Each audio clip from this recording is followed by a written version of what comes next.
नमस्कार, मैं गुलेश पाल और आप देख रहे हैं न्यूज 21। आज निगम सभापति सूर्यकांत राठौर ने प्रेस वार्ता कर कहा कि 29 अप्रैल को नगर निगम की एक सामान्य सभा होगी जिसमें सभी नगर निगम के सदस्य मौजूद रहेंगे। साथ ही महापौर मिलन चौबे भी इसमें मौजूद रहेंगे। यह बैठक शहीद स्मारक भवन में होगा और यह बैठक आम सभा जो है 10 बजे सुबह शुरू हो जाएगी। और आगे इस बैठक को लेकर, इस सभा को लेकर सभापति सूर्यकांत राठौर ने क्या कुछ कहा, आप भी सुनिए। चलिए, आप सभी को नमस्कार। आप सभी का हमारे शहीद स्मारक भवन में बहुत बहुत स्वागत है, अभिनंदन है। और जो अनावश्यक तकलीफ हुई उसकी क्षमा भी। आप सभी की जानकारी में कि नगर निगम के महापौर मिनल चौबे जी के एक पत्र जिसमें पार्षदों के हस्ताक्षर है, वो पत्र एक विशेष सम्मेलन के लिए मुझे प्रेषित किया उन्होंने। और उस पत्र का विषय एक राष्ट्र एक चुनाव, इस विषय को लेकर उन्होंने विशेष सम्मेलन की मांग की। और फिर उस पत्र की देखने के बाद जब लगा कि नगर निगम के अधिनियम के तहत विशेष सम्मेलन का आयोजन किया जा सकता है, तब कल हमने 29 तारीख को विशेष सम्मेलन का आयोजन इस शहीद स्मारक भवन में किया है। और चूँकि आप सभी इस बात से वाकिफ़ है कि जो नगर निगम का सभागार है वहाँ पर रिनोवेशन का काम चल रहा है, बहुत सारी दिक्कतें वहाँ पे थी। कुछ दिक्कतें आप लोगों को भी वहाँ पे आती थी, जो आप लोग सामान्य सभा की चर्चा को कवरेज करने के लिए आते थे। उन समस्याओं का निराकरण भी करने का हम उससे रिनोवेशन में प्रयास कर रहे हैं। उसके लिए मैं फिर आप लोग को आमंत्रित करूँगा मैं। लेकिन आज का जो विषय एक राष्ट्र एक चुनाव को लेकर जो कल विशेष सामान्य सभा का आयोजन किया गया है, आप सबको इसलिए आमंत्रित किया कि एक ये हमारा शहीद स्मारक और एक ऑडिटोरियम है। यहाँ पे सामान्य सभा का आयोजन किया जाना, 3 दिन से हम लोग थोड़ा सा परेशान भी हो रहे थे और प्रयास भी कर रहे थे कि इसमें कैसा करें, क्या करें। तो फिर सारी चर्चाओं के बाद जो आपको ये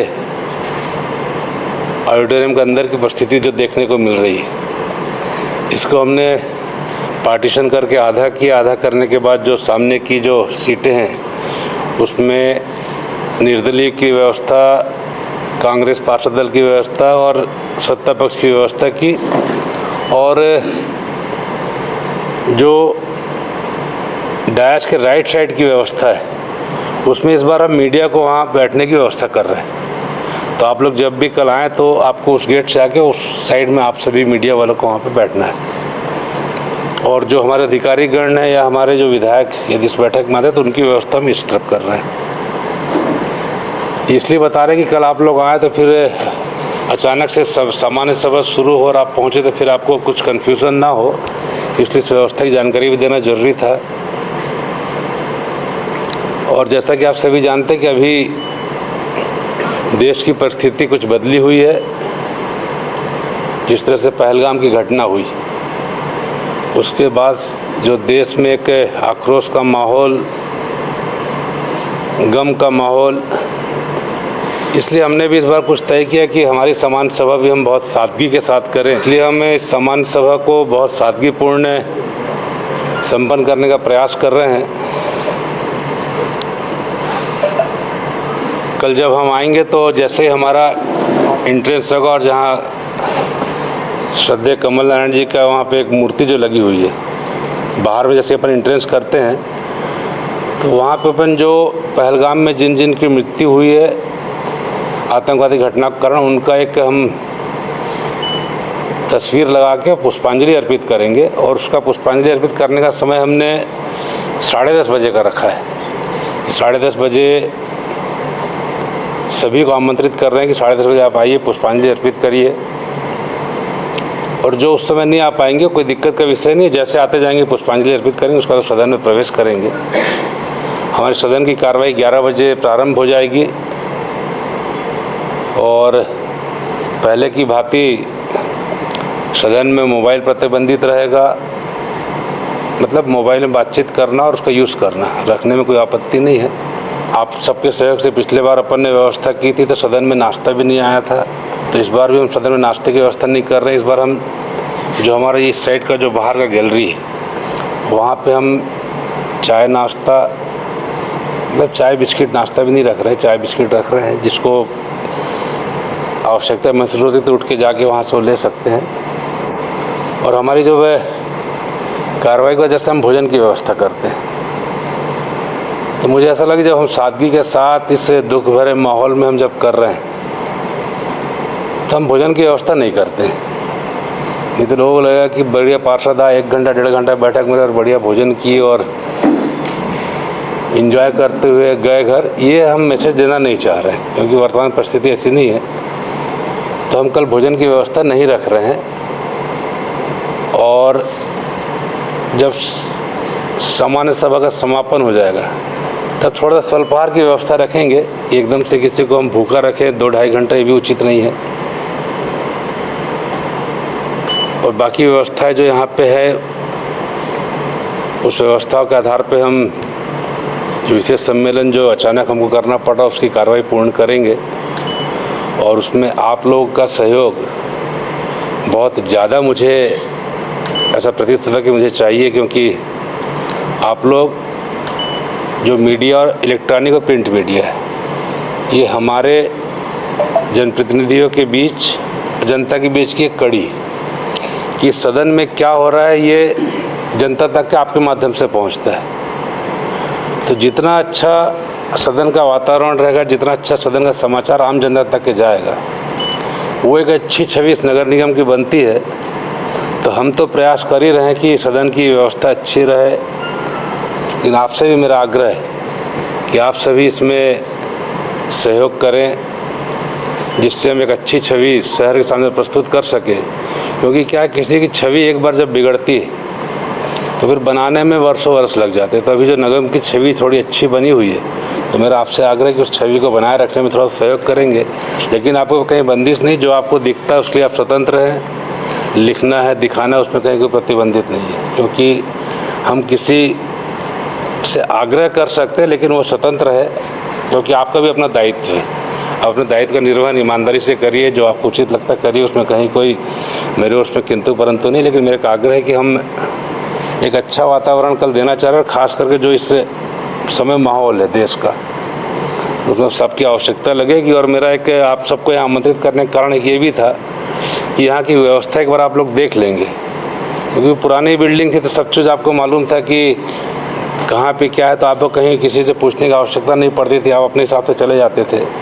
लेकिन चूँकि पहली बार हम यहाँ पे सामान्य सभा कर रहे हैं, इसलिए कुछ व्यवस्थाएं आप यहाँ पे जो उसको देख सकते हैं। हॉल के बाहर की जो दूसरी व्यवस्थाएं हैं, यहाँ टॉयलेट कहाँ है, लेडीज़ टॉयलेट है अलग है, बात जेंट्स टॉयलेट अलग, उसको भी आवश्यकता कब किसकी पड़े कोई गारंटी नहीं है।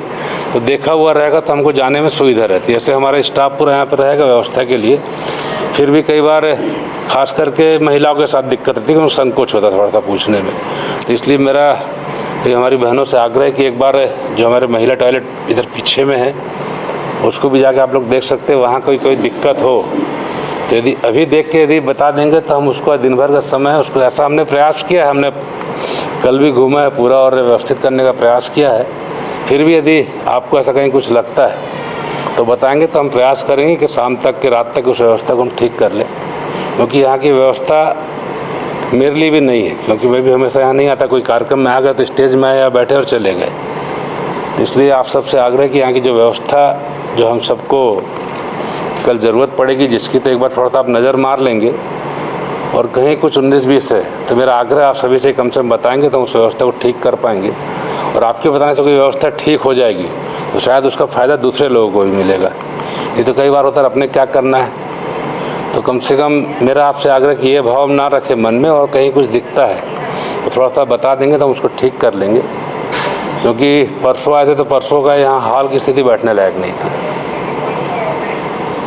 जो अभी टेम्परेचर आपको लग रहा है आसानी से अपन बैठे, तो परसों स्थिति नहीं थी। तो परसों फिर हमने पूरा प्रयास किया, सर्विसिंग करवाया AC वगैरह, तो आज लग रहा है कि हम व्यवस्थित बैठ सकते हैं। नहीं तो ऐसा लग रहा था कि हमको कुछ AC यहाँ पे लगवाने पड़ेंगे, स्टैंड वाले आते हुए ऐसा लग रहा था कि लगाने पड़ेंगे। लेकिन आज जब सुबह आए तो ऐसा लग रहा है कि आवश्यकता नहीं है। तो वही छोटी छोटी चीज़ें कई है जो बाद में दिक्कत देती है। तो मेरा आप सबसे आग्रह है कि कहीं कुछ ऐसा लगता है तो निसंकोच मुझे बताएं, क्योंकि जो मेरा स्वभाव है, मैं मिलजुल के काम करने वाला व्यक्ति हूँ कि सारी चीज़ें किसी को ऊपर लादने का मैं जीवन में प्रयास नहीं किया। जो दायित्व उस दायित्व का निर्वहन करता हूँ, लेकिन उसमें सबका सहयोग भी लेता हूँ। इसलिए आप सबके सहयोग के लिए, सबके सहयोग से अपेक्षा भी मुझे, इसलिए आप सबको आमंत्रित किया था। और कुल मिला के कोई बहुत ज़्यादा विषय नहीं था। एक इच्छा ये थी कि आप सब अपने अपने कामों में बहुत व्यस्त रहते हैं, आपके पास समय की बहुत कमी रहती है, मैं अच्छे से जानता हूँ। कभी कुछ अवसर आया तो आप फट से बैठ लिए और अपना चले जाते हैं। कभी ऐसा हम बैठ के बातचीत नहीं कर पाते, मुलाकात नहीं कर पाते, कभी बैठ के चाय नहीं पी पाते। तो मेरा जो मकसद था कि हम सब बैठे आधा एक घंटा कम से कम, और जब प्रेस कॉन्फ्रेंस रहती तो कम से कम आपको भी एक आध घंटे की छुट्टी मिलती कि जाओ भैया प्रेस कॉन्फ्रेंस में जाना है, तो प्रेस कॉन्फ्रेंस भी हो जाए, हमारी बैठ के गपशप भी हो जाए, और थोड़ा सा आपके साथ बैठ के हम चाय नाश्ता भी कर ले। ये भी एक मकसद था। तो कुल मिला के मेरा आशा यही था कि कल जो हमारी विशेष सामान्य सभा विशेष परिस्थिति में हो रही है, आप सबके सहयोग से वो अच्छे से संपन्न हो, ये आपसे आग्रह है। और इसके अलावा मेरा इतना ही विषय था। इसके अलावा कोई विषय आपका है तो आप पे चर्चा कर सकते हैं।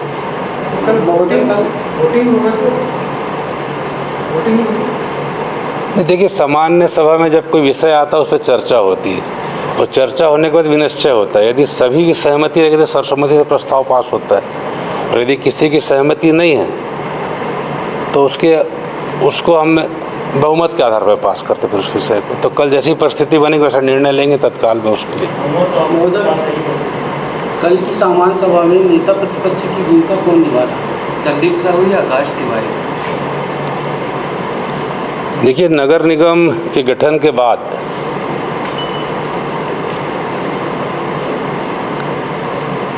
कांग्रेस जो एक राष्ट्रीय दल है, सबसे पुराना दल है, उसके जिला अध्यक्ष का पत्र आया। पत्र के माध्यम से उन्होंने 4 लोगों के नाम इस नगर निगम के विभिन्न पदों के लिए उन्होंने भेजा था, जिसमें नेता प्रतिपक्ष भी था, उपनेता भी था, और 2 पद और उनके जो थे उसको हमने सहर्ष स्वीकार किया। उसमें संदीप साहू जी नेता प्रतिपक्ष थे और पिछले बार सामान्य सभा में नेता प्रतिपक्ष रहे। उसके बाद अभी तक के जिलाध्यक्ष जी का कोई पत्र हमारे पास नहीं आया है, इसलिए हमने उस व्यवस्था में कहीं कोई परिवर्तन नहीं किया है। इसको लेकर कल विवाद की स्थिति तो नहीं हो सकती? देखिए, विवाद कौन करेगा और किससे करेगा?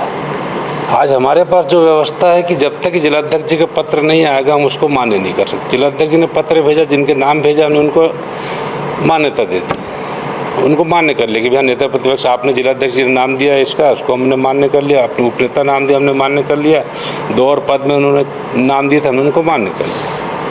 हाँ, जिलाध्यक्ष यदि कुछ लगता है कुछ परिवर्तन करना है, कुछ करना, जिलाध्यक्ष जी का पत्र आता था, उस पर विचार करते। जिलाध्यक्ष जी का दूसरा कोई पत्र मेरे पास नहीं आया आज की डेट में।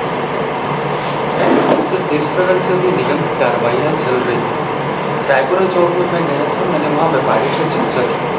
दुकान के अंदर सीढ़ी रखी है, निगम की कार्रवाई होती है और वो सीढ़ी तक तोड़ दी जाती है, और तकरीबन 1,45,000 का उस व्यापारी को नुकसान बिना नोटिस दिए किया गया करके। तो ये क्या सही है? देखिए, वहाँ की शिकायत मेरे पास भी आई थी। मैंने संबंधित अधिकारी को निर्देश दिया है कि हम अतिक्रमण के खिलाफ कार्रवाई कर रहे हैं, कहीं कोई दिक्कत नहीं है। बिना परमिशन के किसी ने बनाया था उसमें कार्रवाई करे, कोई दिक्कत नहीं है। हमने जो परमिशन ली उसके विपरीत जाके निर्माण करे तो कार्रवाई करे आप। लेकिन अननेसेसरी किसी को आप तंग करेंगे, उनका नुकसान करेंगे तो उस अधिकारी पर कार्रवाई होगी, निश्चित है। तो इस विषय हमारे संज्ञान में आया था। मैंने कमिश्नर महोदय को भी इस बात को संज्ञान में डाल दिया है कि इस तरह की कोई कार्रवाई हुई है तो इस शहर के हित में नहीं है, इसको कम से कम ये परिषद स्वीकार नहीं करेगी, और ऐसे अधिकारियों पर लगाम लगाने की आवश्यकता आपको है। तो आयुक्त महोदय ने आश्वस्त किया है कि मैं इसको दिखवा लेता हूँ, यदि ऐसा कहीं कुछ हुआ होगा तो भविष्य में न हो, इसके लिए भी मैं कड़े निर्देश दूंगा, ऐसा आयुक्त महोदय ने आश्वस्त किया है। सर, एक सवाल, जितने भी शहर में साइन बोर्ड लगा हुआ है, वो नेविगेशन के लिए ऑफिसर्स की सुविधा के लिए लगाया गया है। बाहर से लोग आते हैं तो ज़्यादा लगाव लगभग महीने 6 महीना या उससे ज़्यादा होगा, या तो कलेक्टर पुलिस गवर्नमेंट के ऊपर, या तो फिर जो अभी शुरुआत हुआ है गवर्नमेंट की जो स्कीम है उसका प्रमोशनल पुलिस वगैरह पोस्टर पैसा वगैरह, तो सुन रहे कि कल बारिश और हवा चली वो निकल, तो ये किस कहाँ तक सही है? क्या ये जो इवेंट्स और बिजनेसमैन और प्रॉपर्टी आपके खिलाफ नहीं जाता है, इसके लेकर आप क्या करेंगे? शहर की सुंदरता खराब होता है, लोगों को दिक्कत आता है, कहीं पहुँचने के लिए साइन बोर्ड पूरा कवर रहता है, महीनों महीनों कवर रहता है। प्रेसिडेंट आए, फिर अमित शाह आए, फिर PM आए, कई जगह है आपको पोस्टर वगैरह लगाने के लिए, तो उसी को ही क्यों कवर किया जाएगा पूरा महीनों में? उसको निकाला भी नहीं जाता उसके बाद महीनों में। देखिए, आपकी जो बात उस बात से मैं 100% सहमत हूँ कि ये शहर की सुंदरता के खिलाफ है, शहर की व्यवस्था के खिलाफ है और इससे दुर्घटनाएं भी लगातार हो रही हैं। और आपने इस बात को देखा भी हुआ कि नगर निगम के सामने, मुख्यालय के सामने जो खंभों में मेरे स्वयं के होर्डिंग मेरे समर्थकों ने या कार्यकर्ताओं ने जो मेरे शपथ ग्रहण में लगवाए थे, मैंने स्वयं तत्काल उसे निर्देश देकर वहाँ से हटवाया।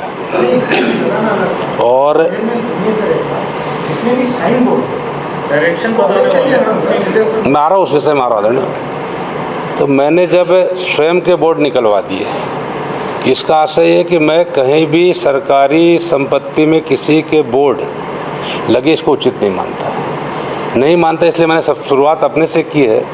और मैंने नगर निवेश के अधिकारियों को भी आयुक्त महोदय से कह के निर्देशित करवाया है कि चाहे इलेक्ट्रिक पोल हो, चाहे हमारे जो मार्ग दिशा सूचक जो हमारे बोर्ड लगे हैं, इसमें कहीं भी किसी प्रकार के कोई फ्लेक्स लगते हैं तो तत्काल उसे निकाल दें। और मैंने तो इस विषय में और आगे जाके एक आग्रह आयुक्त महोदय से किया था कि आप टाउन कंट्री प्लानिंग के अधिकारियों से एक ऐसी पॉलिसी बनवाइए शहर के लिए कि देखिए, रायपुर शहर राजधानी है, बहुत सारी चीज़ें यहाँ पे होती है, कभी धार्मिक आयोजन होते हैं, राजनीतिक आयोजन होते हैं, सामाजिक भी होते हैं, तो उसके बोर्ड लगते हैं, तो हम उसको लगने से एकदम से हम रोक नहीं सकते, लेकिन उसके लिए एक पॉलिसी हम बनाएं कि भाई यदि किसी का कोई कार्यक्रम है तो वो उसको 48 घंटे का समय सीमा दें हम, कि कार्यक्रम के एक दिन पहले लग जाए, कार्यक्रम समाप्त हुआ सेकेंड डे वो निकल जाए। और उसके लिए हम ये भी करने का प्रयास करें कि कुछ जो हमारे प्रमुख मार्ग हैं, उन मार्गों को हम इन होर्डिंगों से मुक्त करने का प्रयास करें। वो टोटल वहाँ पे प्रतिबंधित रहेगा, इसलिए भी हम इस दिशा में काम कर रहे हैं। और बहुत जल्द हमारी एक जो बोर्ड लगाने की और होर्डिंग लगाने की जो पॉलिसी है, वो नगर निवेश विभाग बना के ले आएगा, तो उसको बैठ के हम लोग और विचार करके जो इस शहर के लिए अच्छा हो सकेगा वो हम करने का प्रयास करेंगे। नहीं सर, बोर्डिंग लगने से दिक्कत नहीं, साइन बोर्ड जो पब्लिक यूटिलिटी की चीज़ है, उसको जो डायरेक्शन देता है लोगों को, उसके ऊपर लगता है, वो नियम के विरुद्ध है। बोर्डिंग लगे कहीं लग रहे नहीं, उसको आप बता रहे हैं कि 48 घंटे का रहेगा, क्या वो सही है? आप बता रहे हैं कि उसको साइन बोर्ड के ऊपर लगाया, दिशा सूचक के ऊपर तो लगा ही नहीं सकते आप, क्योंकि दिशा सूचक यदि हमने बोर्ड लगाया है तो आम जनता को ये बताने के लिए लगाया कि भैया आपको यदि यहाँ से कोतवाली चौक जाना है तो आप कहाँ जाएंगे, उसमें एरो लगे रहता है कि सीधा जाना है, कि आपको लेफ्ट मुड़ना है कि राइट मुड़ना, चौक में रहता है ये चीज़ें। तो हाँ, हम उसमें बिल्कुल कहीं कोई विज्ञापन नहीं लगाएंगे, ये भी हमारी पॉलिसी में शामिल होगा। अगर कोई उसमें लगवाता है तो क्या बिल्कुल उसके ऊपर FIR कार्रवाई करवाएंगे, ये हमारी पॉलिसी में हम करवा रहे हैं। आज देखिए, हमने शहर को सुंदर बनाने के लिए करोड़ों रुपए पेंटिंग में खर्चा किए नहीं किए। एक व्यक्ति अपने किसी पर्सनल चीज़ का आके उसके ऊपर एक स्टिकर ऐसा कागज़ चिपका देता है, तो पूरी हमारी वो पेंटिंग खराब हो रही ना।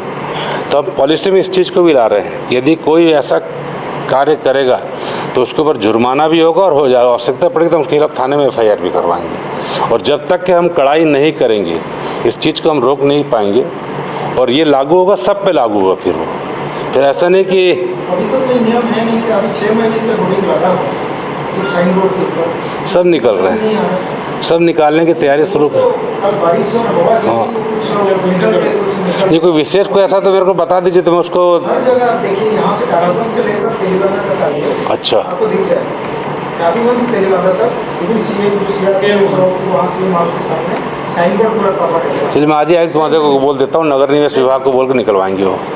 अच्छा, आपने संज्ञान लाया इस विषय को, बहुत महत्वपूर्ण विषय है ये, क्योंकि दिशा सूचक वो आम जनता को कहाँ से कहाँ, क्योंकि राजधानी है, बाहर से आने वाले बहुत सारे लोग हैं, जो सुबह आते हैं यहाँ पे दिन भर अपना काम निपटा के शाम को वापस भी चले जाते हैं। तो ऐसे लोगों के लिए वो बहुत महत्वपूर्ण है वो, क्योंकि किससे पूछे एड्रेस कहाँ जाना। तो जब दिशा सूचक हमने लगाया है तो बहुत आसानी से हम उसके माध्यम से चले जाते हैं। तो आपने जो बहुत अच्छी जानकारी दी मुझे, मैं आज ही आयुक्त महोदय से बातचीत करके नगर निवेश के अधिकारी को निर्देशित करवा के आज और कल में उसको निकलवाने का हम ईमानदारी से प्रयास करेंगे। सर, आपने पहलगाम की बात की है, तो यहाँ पर कांग्रेस के पूर्व विधायक यूपी में ने सोशल मीडिया पर एक पोस्ट किया है जिसमें कहा है कि भारत और पाकिस्तान के विवाद पर भारत के हाथ सुनिश्चित, उस पर आपका देखिए, जिसकी जितनी बुद्धि उतनी बात करेगा। लड़ाई कभी किसी के लिए फ़ायदेमंद नहीं होती, मेरा व्यक्तिगत मानना है। यदि मेरे किसी से लड़ाई हुई तो मैं चलो ठीक है, बलवान है, उसको मैं 4 झापड़ मार दूंगा, लेकिन वो भी तो 1 झापड़ मारेगा ना, तो नुकसान तो मेरा भी है। तो इसलिए लड़ाई कभी भी किसी के हित में नहीं है। जहाँ तक कि हो सकता है मसले को बैठ के मुद्दों को सुलझाने का प्रयास करना चाहिए, मेरा सोच है। और जो इस तरह के बयान दे रहे हैं वो बयान कभी भी किसी भी के हित में नहीं, चाहे वो आम व्यक्ति हो चाहे देश हो। इस तरह के बयानों से हमको बचना चाहिए, क्योंकि ऐसे बयान लोगों को दिलित करते हैं, और लोग दिलित जब होते हैं तो फिर बिना सोचे विचारे कुछ भी घटना को अंजाम देते। तो हमको कम से कम ऐसे समय में इस तरह के बयान से खास करके बचना चाहिए, क्योंकि अभी हमको इस देश में, इस प्रदेश में, इस शहर में शांति का वातावरण रखना है, क्योंकि बहुत अभी लोग आक्रोशित हैं। तो यदि हम इस तरह की भी घटना को, इस तरह के बयान जारी करेंगे तो कौन सी घटना कब घटेगी और घटना का परिणाम क्या होगा ये कोई सोच नहीं सकता। इसलिए हम सबका दायित्व है कि इस तरह के बयान नहीं देना चाहिए। राठौर जी, आपने कहा था नए पार्षद बने, सभी 70 पार्षद आए, इन लोगों को प्रशिक्षण के लिए हम वहाँ से एजेंसी बनाएंगे, 2-3 जगह का नाम भी सुझाया। तो कब तक के प्रशिक्षण हो गए? देखिए, इस विषय में जब मैं नगर निगम में आया तो मैंने देखा कि लगभग 90% पार्षद नए जीत के आए हैं, और उनको नगर निगम के विषयों के बारे में उतनी जानकारी नहीं है कि किस काम को कैसे कराया जाए, क्या व्यवस्था होती है, कहाँ आवेदन देना है, कहाँ क्या करना है। तो मेरे मन में विचार है कि इन पार्षदों को ट्रेनिंग देने की आवश्यकता है, और उस विषय में हमने प्रयास किया। नगर निगम के माध्यम से आयुक्त महोदय को भी नोटशीट लिखी, उसमें 2-3 शहरों का उल्लेख किया। आयुक्त महोदय के माध्यम से उसमें आगे कार्रवाई भी हुई, लेकिन आगे कार्रवाई में ये विषय आया कि हमारा जो नगरीय प्रशासन विभाग है वो स्वयं मई के महीने में ये ट्रेनिंग देने जा रहा है। पहले वो माननीय महापौरों की, सभापति की, इनकी ट्रेनिंग करेंगे, नगर पालिका अध्यक्ष वगैरह की। उसके बाद सेकेंड फेज में वो पार्षदों की ट्रेनिंग कर रहे हैं। और जब शासन स्वयं इस विषय को कर रहा है तो मुझे लगता है शायद हमको इस विषय में करने की आवश्यकता नहीं, क्योंकि ट्रेनिंग तो कोई भी विषय वही आएंगे। तो जब शासन इस चीज़ को कर रहा है, इसलिए उस चीज़ में हम काम में ब्रेक लगा दिया।